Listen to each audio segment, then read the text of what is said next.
এটা মিথ্যা কথা, হাসিনার কথা। এটা হাসিনাও তো বলে গেছিল যে বিকল্পকে, আমি চলে গেলে কে দেশ চালাবে, আমি চলে গেলে এটা করবে কি, এটা করবে কি। নতুন কারা, নতুন যারা আছে এগুলো তো হিসেব করাই যায় না। জামাতকে তো অবশ্যই দেখতে চাই, জামাত থেকে ওনারা জোটবদ্ধ হয়েছে, এই জন্য আমরা এখন এই হিসেবে আমরা নাসিরউদ্দিন পাটারি উনি আমাদের দেশের চাঁদপুর হইলো কি হয়েছে, ওনার এত গঞ্জগতা নাই, আর উনি এলাকার ভোটারও না। পথে দেখতেছি আমি সরমনের হিসাব। আগামী জাতীয় সংসদ নির্বাচনে ঢাকা ৮ আসন থেকে একজন সাধারণ ভোটার হিসাবে কাকে যোগ্য মনে করছেন? মির্জা আব্বাসকে, না নাসিরউদ্দিন পাটোয়ারিকে, না মডেল মেঘনাকে স্বতন্ত্র প্রার্থী? এখন আমি যোগ্য মনে করলে তো কিছু না, জাতি যোগ্য মনে করতে হবে, সবের জন্য যোগ্য মনে করা। এটা তো আমার জায়গা থেকে, আমার সাপোর্ট থেকে আমি মনে করি যে এনসিপি কে দেওয়া উচিত, বা আমার জায়গা থেকে আমি এনসিপি কে দিব। কারণ বর্তমানে তারা যে দেশের যে বিপ্লবটা আনছে এটা কখনো অস্বীকার করা যাবে না, এটা কখনো ফালাই দেওয়ার মতো না।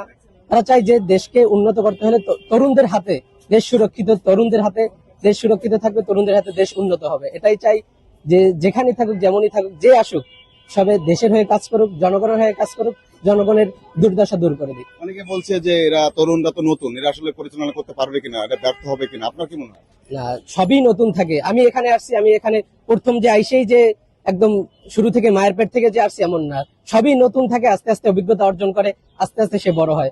তো যেহেতু তারা নতুন আসছে, ঠিক আছে, সেই হিসেবে বলতে পারে নতুন, কিন্তু তারা অভিজ্ঞতা অর্জন করবে, আসবে সামনে ভবিষ্যতে ত্রুটি থেকে বিচ্যুত হয়ে তারা আবার বড় জায়গা যাবে, এটাই স্বাভাবিক। সবই শুরু থেকে আইসেই যে অনেক কিছু করে এমন না, আসছে তারা শুরু থেকে অভিজ্ঞতা অর্জন করবে। হয়তো এখান থেকে কিছুটা কমতি আছে তাদের, কিন্তু তারপরে তারা এগুলা ত্রুটিগুলা ইনশাল্লাহ যত সম্ভব তারা এগুলা থেকে বিচ্যুতি লাভ করবে ইনশাল্লাহ। মির্জা আব্বাসের সঙ্গে কি প্রতিদ্বন্দ্বিতা বা কম্পিটিশন দিতে পারবে নাসিরউদ্দিন পাটোয়ারি? অবশ্যই, কেন না পারবে না। সেও মানুষ। হয়তো দেখা যায় এখানে সে একজন বড় মাপের বা অভিজ্ঞতা অর্জন করছে, কিন্তু তারপরও যে তার ভিতরে ভুল থাকবে, অবশ্যই। সে যদি না হয়তো এখানে সে ভোটারও না, সে এখানে জনগণ না, তারপরও যে তার সাথে লড়তিছে, তার সাথে দ্বিধাদ্বন্দ্ব করতেছে, এইটাই তো অনেক বড় কিছু। যে ছোট হয়েও তারপরে সে অনেক কিছু করতেছে, তার সাহস, তারপরে হচ্ছে যে তার ভাষণ, অনেক কিছু আছে তার ভিতরে। অবশ্যই নাসিরউদ্দিন পাটোয়ারিকে যোগ্য মনে করি, কারণ সে বাংলাদেশের না, শুধু মানে প্রাচ্যের অক্সফোর্ড খ্যাত একটা বিখ্যাত একটা প্রতিষ্ঠান থেকে গ্রাজুয়েট করেই আসছে। সে একজন শিক্ষিত মানুষ, তার মধ্যে ওই মেধা এবং যোগ্যতা দুইটাই আছে। ওই বাপের আমল থেকে আমি একটা পাইছি, বাপের বাপদাদার আমলের একটা রাজত্ব, হের লেগে আমি একবার যোগ্য হয়ে যাবো, এরকম কোনো ব্যাপার আমি দেখতেছি না এই জায়গায়। কি কি যোগ্যতা তার মধ্যে দেখতে পাচ্ছেন? তার মধ্যে অবশ্যই দেশ পরিচালনার জন্য যা যা দরকার সবকিছুই আছে তার মধ্যে। নাসিরউদ্দিন পাটোয়ারি আপনার তো সাধারণ মানুষ তো না, সে তো একজন এডুকেটেড পারসন। এক, দ্বিতীয় হলো মানে তারুণ্যের যে একটা কি বলে একটা বর্তমান যে হ্যাঁ, তারাই তো নেতৃত্ব দিচ্ছে, যে এত বড় বিখ্যাত আন্দোলন, এত বিশাল একটা আন্দোলনকে নেতৃত্ব দিচ্ছে, তারাই তো নেতৃত্ব দিচ্ছে। আজকে যারা মুক্ত বাতাসে কথা বলতেছে, যারা রাজনীতি করতেছে, যারা এই এনসিপি নেতাদেরকে হুমকি দিচ্ছে, জামায়াতের নেতাদেরকে হুমকি দিচ্ছে, তারা এই যে কাদের কারণে, এই যে তোমরা যে কথা বলতেছো, তাদের বিরুদ্ধে অধ্যত্বপূর্ণ আচরণ, আগ্রাসনমূলক কথাবার্তা বলতেছে, আক্রমণাত্মক ব্যক্তিগতভাবে আক্রমণাত্মক বক্তব্য দিচ্ছে, কিসের কারণে? আজকে নেতারা এই যে সাধারণ মানুষ এবং ছাত্র জনতার অভ্যুত্থানের কারণে, অভ্যুত্থান ফেললে তাদের কি অবস্থা হইতো? কথা তো দূরের কথা, বাংলাদেশে এসে নির্বাচন করা তো দূরের কথা, তারা তো মনে করেন যে আয়না করে তাদের মনে হয় এতদিনে মাইরা পালাইতো পুরা। এটা মিথ্যা কথা, হাসিনার কথা। এটা হাসিনাও তো বলে গেছিল যে বিকল্পকে, আমি চলে গেলে কে দেশ চালাবে, আমি চলে গেলে এটা করবে কি, এটা করবে কি। কি দেশ কি চলতেছে না, নাকি হয়ে গেছে গা? একটু অশান্তি, একটা অভ্যুত্থান পরবর্তীতে সারা পৃথিবীতে, শুধু বাংলাদেশ না, সারা পৃথিবীতে আপনার এগুলো হয়, এটা স্বাভাবিক। কিন্তু এটা ঘটাইতেছে কারা? পতিত সরকার, তারা লাখ লাখ কোটি টাকা চুরি করে নিছে, এগুলো তারা ব্যয় করতেছে দেশকে ধ্বংস করার জন্য। প্রতিবেশী একটা রাষ্ট্র আছে অসভ্য বর্বর, এরা এদের সহযোগিতায়। কথা মানে এখন একটা কষ্ট দাঁড়াই করাই দিব, কোনো দোষ তো পাইতেছে না জামাতের খুঁজা, এনসিপি নেতাদের কোনো দোষ তো খুঁজা পাইতেছে না। এখানে কখনো রাজাকার বলে, কখনো এটা বলে, হ্যাঁ, কখনো তারা পাকিস্তানের।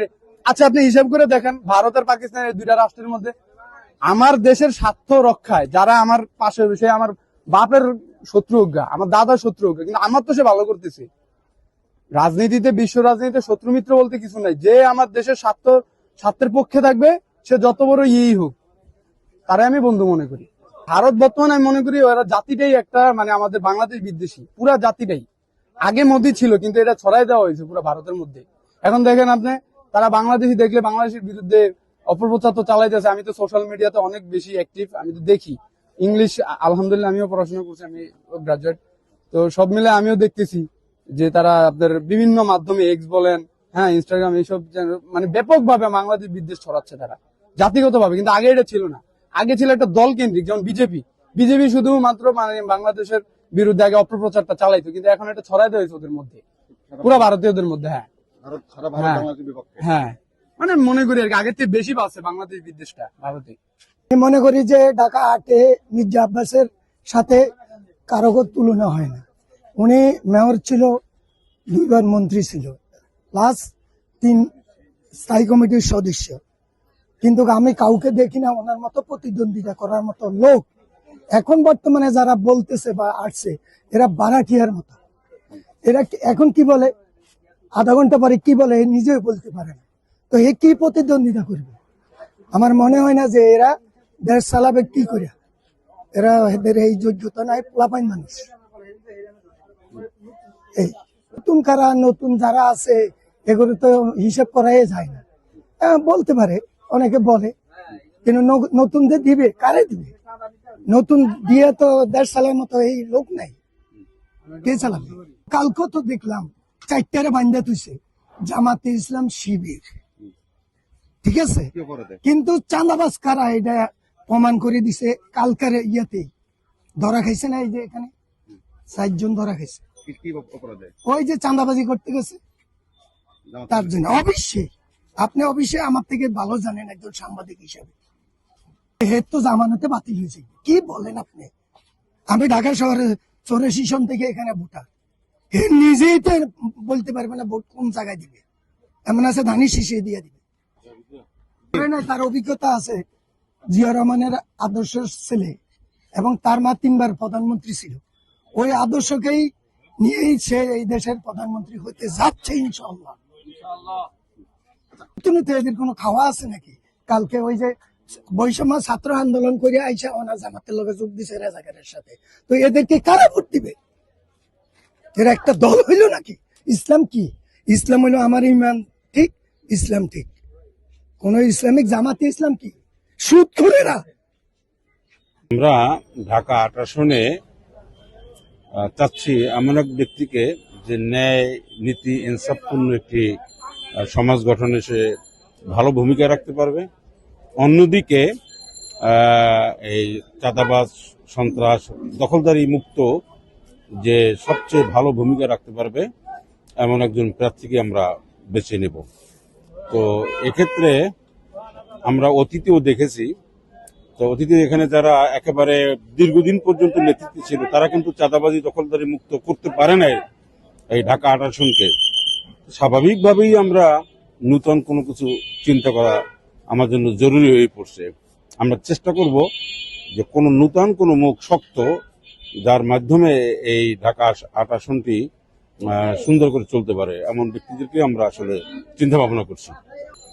তারা তো ব্যর্থতা তো হয়েছি যারা পুরান ছিল, আর নূতন যারা আসছে এখন পরিবর্তনের একটা সময়। আমরা আশাবাদী যে নূতন নেতৃত্বের মাধ্যমে ঢাকা 8 নয়, ঢাকা সিটি এবং গোটা বাংলাদেশে মনে করি একটা পরিবর্তন আনতে পারবে, কারণ পরিবর্তনের চাবিকাঠি এখন আমাদেরই হাতে, এটাই মনে রাখতে। কি কি পরিবর্তন আশা করছেন? সমাজে শান্তি, সুশৃঙ্খলা, আগে আমি বলেছি দখল, চাঁদাবাজি মুক্ত, সন্ত্রাসী, দুর্নীতি মুক্ত একটি সমাজ গঠনের যে একটি পুরান বন্দোবস্তকে আমরা না বলে নূতন বন্দোবস্তকে আমরা হার মাধ্যমে একটি সুন্দর সমাজ গঠনের জন্য আমরা ঐক্যবদ্ধ। এখন নতুন বন্দোবস্ত কাদেরকে বলতে চাচ্ছেন? আমরা তো পুরান অনেককেই দেখেছি, দীর্ঘদিন পর্যন্ত দেখেছি, স্বাধীনতার পর থেকে দেখেছি, আমরা বড় হয়ে দেখেছি। এখন পুরান যারা বন্দোবস্তর পক্ষে তাদের তো অবশ্যই না, আমরা তাদেরকে না বলছি। আমরা নূতন কিছু চাই, জেনজি চাই, তরুণদের হাতে আমরা ক্ষমতা তুলে দিতে চাই। যে তরুণ নবীন প্রবীণের সংমিশ্রণে একটি দল রয়েছে, আর তরুণদের একটা দল রয়েছে। তরুণদের অনেক দল নাই, তরুণদের বর্তমানে যারা 24-এর গণ আন্দোলনে যারা নেতৃত্ব দিয়েছে, ফ্রন্ট লাইনকে ছিল, যাদের কারণে আজকের আমরা কথা বলার সুযোগ পেয়েছি, আমরা তো অবশ্যই বিবেচনা করব, আমাদের মাথায় সেটা রয়েছে যে আজকের আপনি আমার সাক্ষাৎকার নিতে পেরেছেন, 17 বছর আপনি পারেন নাই, আমি আজকের আপনাকে সাক্ষাৎকারটা দিতে পেরেছি, কিন্তু এটা আমরা বিবেচনা করেই বলবো ইনশাল্লাহ, আর আপনারা দেখতে পাবেন, আর তরুণদের জয় হবে। হ্যাঁ পক্ষে জয় হবে ইনশাল্লাহ। মির্জা আব্বাস। কেন মনে করছেন? মির্জা আব্বাস একজন বিজ্ঞ লোক, অভিজ্ঞতা সম্পন্ন লোক, অভিজ্ঞতার উপর তার কোনো কথা নাই। অনেকে বলছেন না যে আমরা পুরাতন দেখেছি, এখন নতুন কিছু দেখতে চাই, আসলে এরকম কথা বলছে অনেকে। এটা তো অনেকে অনেক কথা বলবো, কিন্তু অযৌক্তিক কথা বললে তার কোনো লাভ নাই। যার নতুন নতুন কোনো অভিজ্ঞতাই নাই, সে কাজ করবো কি আর জনগণের সেবা করবো কি? এটা যারা ব্যভিচার করে তাদেরকে, এটা কারা করে এটা তো সেরা দূরে দিতে পারে না, বলতে পারে না। এই জন্য এরা মন করা কথা বললে তো হয় না। ফেসিসবাদ তো চলিয়ে গেছে, এখন আর কারা করবো? এবার পথে দেখতেছি আমি চরমনের পিসাব, চরমনের পিসাব হেফাজত, এরাই তো ইনসাফ করে, এদের কোনো কর্ম নাই। এই জন্য এরা বসে বসে ইনসাফের চিন্তা ভাবনা করতে আছে। তাদের দুর্নীতি করার সুযোগ নেই, তারা ইনসাফ করবো। আল্লাহর থেকে যোগ্য মনে করি। কেন মনে করছেন? একজন ইসলামিক দল দরকার, আমাদের ইসলামিক শাসন দরকার। দেশে তো অনেক সবাই দেখলাম, এই জন্য আর কি। একটা দল নির্বাচন হইলে যেমন জামাত ইসলাম মতো যদি দল কি করে সবাই মিলে করে, ইসলামিক মাইন্ডে থাকলে হয়তো দেশের উন্নয়ন ভালো হইব। জামাত ইসলাম কি ইসলামের পক্ষে থাকবে বলে আশা করি তো আলহামদুলিল্লাহ থাকবে। তো আসলে কথা হইলো, অনেক কিছু দেখলাম, অনেক কিছু শুনলাম, অনেক কিছু আপনার আমাদের উপরে দিয়ে গেছে, কিন্তু এখন বর্তমানে নতুন প্রজন্ম হিসাবে নাসিরউদ্দিন পাটোয়ারিকে চাই। কারণ বিএনপিও দেখলাম, আওয়ামী লীগও দেখলাম, জাতীয় পার্টি দেখলে ওনারা কি করে। জামাত তো অবশ্যই দেখতে চাই, জামাত থেকে ওনারা জোটবদ্ধ হয়েছে, এই জন্য আমরা এখন এই হিসাবে আমরা নাসিরউদ্দিন পাটোয়ারিকে যখন এখন যারা আছে, মির্জা আব্বাস একসময় নতুন ছিল না, এখন তো আপনার শুরু করতে হবে, এখন শুরু করছে, ইনশাল্লাহ উনারাই ভালো করবে। কেন? সে আমাদের অনেকদিন পরিচিত, আমাদের এলাকা ভিত্তিক, এই জন্য তাকে সাপোর্ট করতেছে। পরিচিত হিসাবে না ব্যক্তি হিসাবে? ব্যক্তিও পরিচিত, সবই হিসেবে, মানে সে অনেকদিন তো আমাদের সাথে ওই পরিচিত আর কি। ব্যক্তি কেমন? ব্যক্তি ভালো, আমাদের হিসেবে ভালো, অন্য কারো হিসেবে কি তার বলতে পারবে? এটা আমি প্রত্যক্ষভাবে বলতে পারতেছি না, সেটা আমি নিজের বিবেক খরচ করি, যাকে ভালো মনে করি তাকে দিব। কেন বলতে পারছেন না? বলতে পারছি আমাদের দেশে যে কালচারটা, এটা ভালো না। যে সাধারণভাবে যে প্রত্যক্ষ ফরক অন্তে প্রত্যক্ষ ফরক দুটা জিনিস আছে, ডাইরেক্ট ইনডাইরেক্ট। প্রত্যক্ষটা বলতে গেলে সমস্যা হয়ে যায়, আমি দেখেছি। কারণ আমরা তো অতীতকে অবলম্বন করে রচিত হয় ভবিষ্যৎ। আমরা অতীতের ছাত্র ছিলাম, যেমন এবার 24শে জুলাই আগস্টের যে অভ্যুত্থানটা, সেটা মানে আমি লাইক করি এবং পছন্দ করি, কারণ যারা যেরকম কাজ করে সেরকম পায়, সেটা ঠিক আছে। কিন্তু আমরা অভ্যুত্থান করেছি 1969 গণ অভ্যুত্থান, পাকিস্তান প্রেসিডেন্ট ফিল্ড মার্শাল রাইফ খান ফতোয়া করলেন, ফতোয়া করে ক্ষমতা দিলেন পাকিস্তানের সেনাবাহিনীর প্রধান জেনারেল ইয়া খান।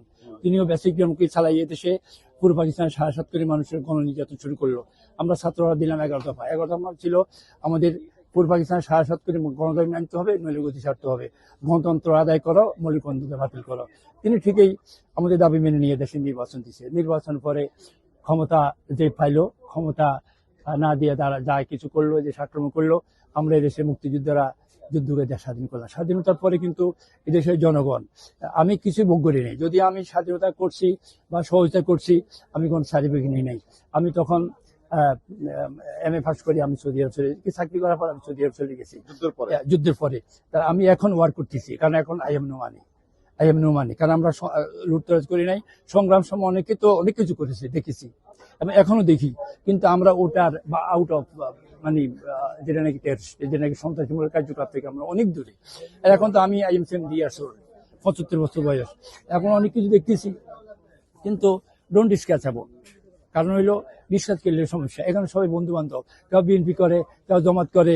এই দুইটা দলই, আগে তো আওয়ামী লীগ ছিল, আওয়ামী লীগ, তাদের কারণে তারা লেফট বাংলাদেশ উইথ ব্যাগিস। কারণ আমি ইনশাল্লাহ, আমরা তো নির্বাচন করতেছি, আমাদের চরমনাই হুজুরের পক্ষ থেকে এখানে দেখা হয়েছে, মুফতি কাফাতুল্লাহ কাশফি হুজুরকে দেওয়া হয়েছে, আমরা তার পক্ষে কাজ করতেছি। ছিল, কিন্তু এটা মুরব্বীরা জানে কি হয়েছে না হয়েছে, কি হবে না হবে, এটা ওনারা জানে। একসাথে থাকলে তো মোটামুটি ভালোই হইতো, কারণ ভোটগুলো এক বাক্সে পড়তো, ইসলামের পক্ষে যারা থাকবে তাদের ভোটগুলো এক বাক্সে পড়তো। যেহেতু নাই, সেটা নিয়ে আর বলারও কিছু নাই। মনে করি আসলে ইসলামের পক্ষে যারা কাজ করে, আমরা মনে করি সবাই এক হইয়া কাজ করলে সেটাই সবচেয়ে ভালো হয়। যেহেতু একসাথে নাই, তখন এখানে আর আমাদের তেমন বলার কিছু নাই। আল্লাহ পাক যাকে পছন্দ করেন তাকে। এই তো আমরা তো এখন জামাতটা আমরা দেবো ইনশাল্লাহ। কেন দেবেন? হ্যাঁ, কেন দেবেন? দেখে আইছি তো আমরা, আরো 2-3 জনের দেখে আইছি। কাদেরকে দেখেছেন? দেখেন আমরা একসাথে দেখছি, তারপরে যাই বিএনপিকে দেখছি, আওয়ামী লীগকে দেখছি, এখন নতুন করে কিছু দেই। নতুন কাদেরকে দেখবেন? নতুন তো অনেক দল রয়েছে। হ্যাঁ, না নতুন আমরা জামাতকে দেই। আমরা মির্জা আব্বাসকে মনে করছি, কেন করছেন? কারণ মির্জা আব্বাস ভালো লোক। মির্জা আব্বাসের দ্বারা উন্নয়ন হবে। মির্জা আব্বাসের যে কোনো মানুষ উনি সহযোগিতা করে, উনি কাউরে ফিরায় না, ঠিক আছে? উনি অনেক ভালো লোক, উনি জয় হবে। আর এই যে নাসিরউদ্দিন পাটোয়ারির জনপ্রিয়তা কেমন দেখছেন? না, ওনাদের কোনো জনপ্রিয়তা নেই, হবে না, হবে না। আমরা বিভিন্ন ব্যানার দেখতে পাচ্ছি যে ব্যানার থাকবে। আজকে ঢুকে দিয়ে ইনসাফের পথে ও সন্ত্রাস সাদাবাজ ওর মধ্যেও আছে। এনসিপি অনেক সন্ত্রাস সাদাবাজি করে, ঠিক আছে? ওনার মধ্যেও আছে সাদাবাজি। ওনাকে যে ওদিন কেউ ধরা খাইছে 20 লাখ টাকা, এর আগেও ধরা খাইছে আনন্দ মাহমুদ, ঠিক আছে? নিহানাত মাসুদ, বহুত আছে, ওর মধ্যে বহুত আছে। কিন্তু মির্জা আব্বাসের মধ্যে ওরকম রেকর্ড নাই যে সেদিনে সাদাবাজি করে, নাই। আমি যোগ্য মনে করছি মির্জা আব্বাসকে। কেন মনে করছেন?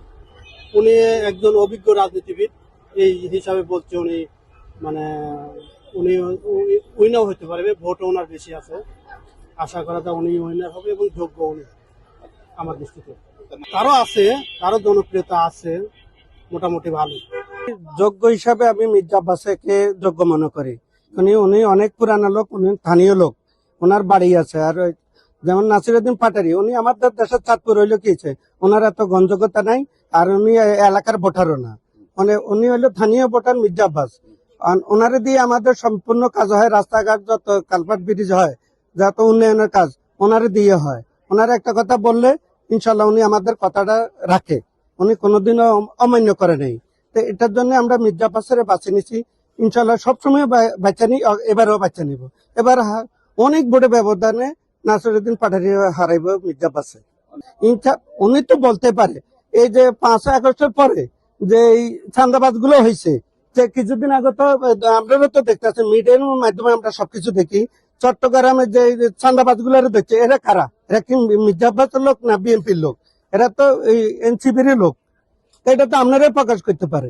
এটা তো আমি কত কথাই লিখতে পারি, মোবাইলে লিখি, ফ্যানারে লিখি, পোস্টারে লিখি, কেউ বাধা দিতে পারবে না। এটা লিখতেই পারে, কিন্তু এটা আসলে কাজে কর্মে প্রমাণ হবে। এবার ইনশাল্লাহ ধানের জোয়ার হচ্ছে, ধানই যাবে এবার, আশা করি ইনশাল্লাহ। ওর এজেন্ডার মতনে তো লোক নেই। আমি তো আমাদের বাজারে আমি দেখতেছি না একটা এজেন্ডার মতন একটা লোক আছে, আর নাসিরউদ্দিন পাটারি। আর আমাদের এখানে শত শত কর্মী মির্জা আব্বাসের এজেন্ট হওয়ার মতন। আমি আলহামদুলিল্লাহ ইনশাল্লাহ ধানের শীষকে ভোট দিব ইনশাল্লাহ। ধানের শীষ অনেক পুরানো রাজনীতিবিদ, তার রাজনীতি সম্বন্ধে, দেশ পরিচালনা সম্বন্ধে তার অনেক কিছু জানা আছে, জ্ঞান আছে, বুদ্ধি আছে, সবকিছুই তার আয়ত্তে আছে। কিন্তু নতুন যারা আসবে তারা হয়তো তারাও পারবে, তারা কতটুকু পারবে সঠিক জানি না। কিন্তু আমি ধানের শীষের পক্ষে ইনশাল্লাহ। যারা নির্বাচন করবে তারা তো এটা বলবেই, যে নির্বাচন যারা প্রার্থী সবাই বলবে আমার ভালো, সবাই সবার পক্ষে থেকে বলবে যে আমার সাপোর্ট ভালো। কিন্তু এটা ভোটের সময় বোঝা যাবে, ভোটের পরে বোঝা যাবে কার কতটুকু ভালো। আগামী জাতীয় সংসদ নির্বাচনে ঢাকা 8 থেকে একজন সাধারণ ভোটার হিসাবে কাকে ভোট দিতে চান? ধানের শীষ। কেন? ধানের শীষ কাজ করতে পারবো, সবাই ক্ষমতায় চলে আসবে, তানি কাজ করতে পারবো। নতুন তো আইয়ে সংসারে বইলে কিছু বুঝবে না, পুরান সংসারে বসলে অনেক কিছু বুঝতে পারবে, বাংলাদেশ কত আগায় যাইবো এই নিয়ে ভাববে। আর নতুন লোকে তো ভাববে না। জিনিসপত্রের দাম কমে যাবে, রাস্তাঘাট ভালো হবে, দেশের ভালো চলবে, পুরানে ভালো চালাইতে পারবো, নতুন লোকে তো কিছু পারবে না। কই দখল কই করলো, দখল কই করলো? দখল তো করে না, ওইটা মুখে বলবি, মানুষ অনেক কিছু ভাবতে পারে, মুখে কইতে পারে, কিন্তু কাজের বেলা তো দেখতে হবে কে কাজ করতে পারবো। এই ইনশাল্লাহ আমরা চাই যে ভালো কাজ করবে আমাদের জন্য, আমাদের দেখবে ভালো মন্দ, আমরা তারই সাপোর্ট দেবো এবং তারই সমর্থন দেবো। এবং আমরা চাই ওই ব্যক্তিরই বসাবার লেগা কি যে ব্যক্তি নিয়ে আমাদের পাশে থাকবে। কে আপনাদের পাশে থাকছে? কে আমাদের পাশে তো মনে করেন ধন্যজনের কথা বললেন, সবাই ভালো। আশা করি আমার কথা শুনে হয়তো মনে করেন আরো ভালো হয়ে যাবো। যে ভালো লোক তার যোগ্যতা মনে করি আমরা তার ভোট দেবো। কারো কম মনে করেন মির্জা আব্বাস আমাদের এবং পাশে হিসাবও আমাদের। এখন আমার ভোট আমি কারে দেবো এখন বিবেচনা মনে করেন আমার নিজের উপরে, কিন্তু আমি এইভাবে প্রকাশ করলে মনে করেন একজনের মন হয়তো খারাপ হইব, একজন ভালো হইব। জরিপ চলছে, আমরা এখন মনে করেন আমরা যদি দেখলাম পিছনে পুরানা গিনিক দিয়ে, এখন আমরা নতুন চিন্তা ভাবনা করতেছি। নতুনদের কাছে কি আশা করছেন? আশা করি মনে করেন আমাদের দেশ সুন্দর চলুক এবং সুন্দরভাবে কাজ করুক, ওই যদি মনে করে এসে যদি মনে করে আমাদের যদি দুঃখ কথা যদি বুঝতে পারে, সেটি আমরা সবচেয়ে বড় খুশি হব। মনে করতেছি যে মনে করেন যে দলই ক্ষমতা আসুক, সেজন্য দেশের জন্য ভালো কাজ করুক, সে মির্জা আব্বাস হোক আর নাসিরুদ্দিন পাটোয়ারি হোক, কারণ সাধারণ জনগণ হিসাবে এই কথাটা বললাম। সবাই তো ভালো কাজ করার প্রতিশ্রুতি দেয়, সবাইকে একটু ভোট দিবেন আপনি? আসলে এটা ভবিষ্যৎ বলতে কি যেন আগামী নির্বাচন সময় দেখা যাবে। এই মুহূর্তে জনপ্রিয়তা ঢাকা ৮ আসনে কার বেশি দেখছেন? দুইজনেরই দেখতেছি আমি, দুইজনেরই দেখতেছি।